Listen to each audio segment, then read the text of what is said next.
Welcome to this episode of the Duke Center for Eating Disorders Family Video Series.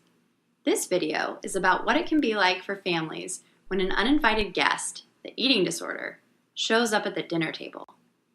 Dinner time can be difficult when someone in the family is struggling with an eating disorder. In fact, there are a variety of responses that might ensue on any given night. In this video, we're going to demonstrate some of those common responses and then offer some strategies to help manage that pesky eating disorder and support your child. Susie, I see that your eating disorder is shouting at you again.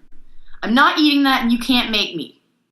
Now, let's take a moment to consider some of the different possible responses Susie's father could have in this moment. Young lady, if you don't start eating everything on your plate, you can forget about living here. You are no longer my child. You want to be thin? Well, do it somewhere else. I am no longer your father. Please don't get upset, Susie. I know that's a lot of food. You don't have to eat that if you don't want to. I'm not sure that it's the right amount anyway. I just don't like to see you unhappy. Dear, I am not negotiating with an eating disorder. Let's both calm down and we'll go at it together. I'm 100% confident that your meal plan requires you to eat that amount of food, as it is a medical necessity. I am sorry this is so hard. I am happy to sit with you while you are anxious and upset to help you through this. See how Susie's father stayed undisturbed there? He was able to see the eating disorder as something separate from Susie. Instead, he saw the eating disorder as a concrete thing that he can join with Susie to fight. Let's see what happens next. I hate you. If you love me, you wouldn't make me eat this. I love you. I hate the eating disorder. Because I love you, the eating disorder isn't getting an inch. Health is not negotiable. Let's eat. Then after dinner, we can talk about if anything happened today that made you upset. Here are two more examples of something an undisturbed parent might say when an uninvited guest, aka the eating disorder, shows up at mealtime. We have to leave for school in 15 minutes. It looks like you are having a tough time. Let me sit with you.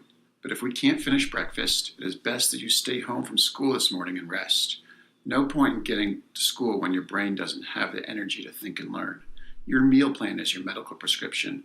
If you're not able to eat your meal, that means you're very sick. Even very ill people in the hospital can usually eat their food. Because you're so sick, you need to go up to your bed and rest and restore your strength. Then we'll try again at your next meal. I'm a vegan now. Eating animals is cruel, so I will no longer eat meat, dairy, or fish. Also, the food industry has been infusing wheat with extra gluten and destroying my stomach, so I'm done with gluten. Here's the thing.